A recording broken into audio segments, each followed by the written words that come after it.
Learn Physics Home. Chapter 1, Electric Charges and Fields, Part 6. In this video, we are discussing some short answer questions. First question. Vehicles carrying inflammable materials usually have metallic ropes touching the ground during motion. Why? You know that when vehicles move, what happens? The charges may develop because of the friction. Air resistance causes friction, as well as the friction. There is friction between the tire and the road. So because of this friction, charges may develop, because we studied that charges can produce by friction. So because of the friction, charges can produce, and this charges can produce spark. So metallic ropes touching the ground makes these charges to flow to the earth, and we can avoid accidents. That is why vehicles carrying inflammable materials usually have metallic ropes touching the ground during motion. Second question. What does Q1 plus Q2 is equal to 0 signifies in electrostatics? One property of the charge is that charges are additive. This means that here there are two charges, Q1 and Q2, in a system. So the total sum is equal to the sum of these two charges is equal to 0. This means that the charges are equal and opposite. Third question. How does the speed of an electrically charged object affects its mass and charge? According to the special theory of relativity, mass of a body increases with speed as per the equation m is equal to m0 divided by root of 1 minus v square by c square. m0 is the rest mass of the body, m is the mass of the body, c is the velocity of light, and v is the velocity with which the body moves. So as per this equation, you can see that the mass of the body increases with the speed. And what about the charge?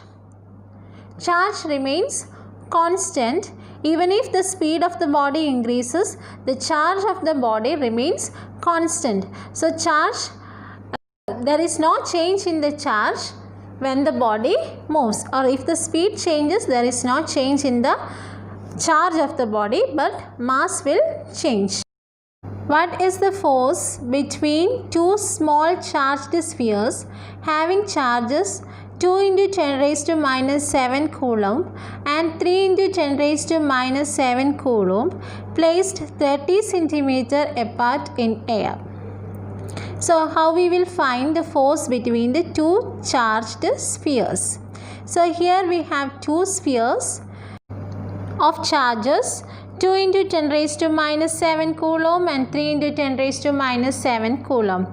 Let us take Q1 is equal to 2 into 10 raised to minus 7 coulomb and Q2 is equal to 3 into 10 raised to minus 7 coulomb.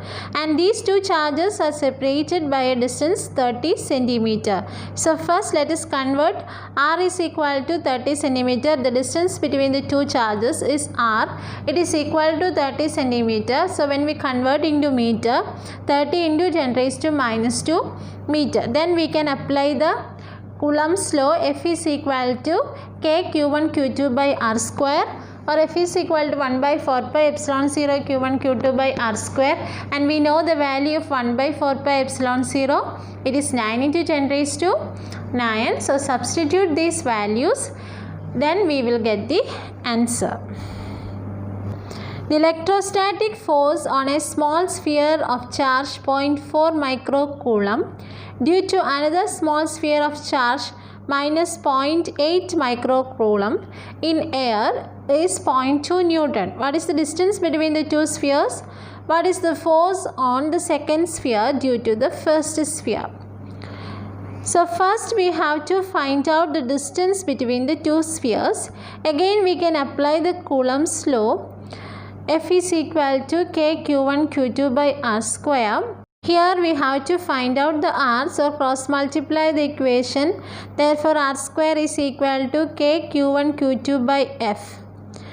So r square is equal to 9 into 10 raised to 9 into 0.4 microcoulomb means 0.4 into 10 raised to minus 6.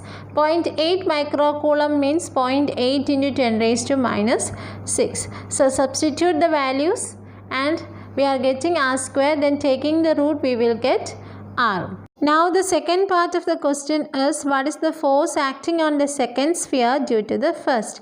It is given in the question, the first sphere acts a force of 0.2 Newton, and we know that Coulomb's law obeys Newton's third law. Therefore, force acting on the second sphere due to the first is also 0.2 Newton. Thank you.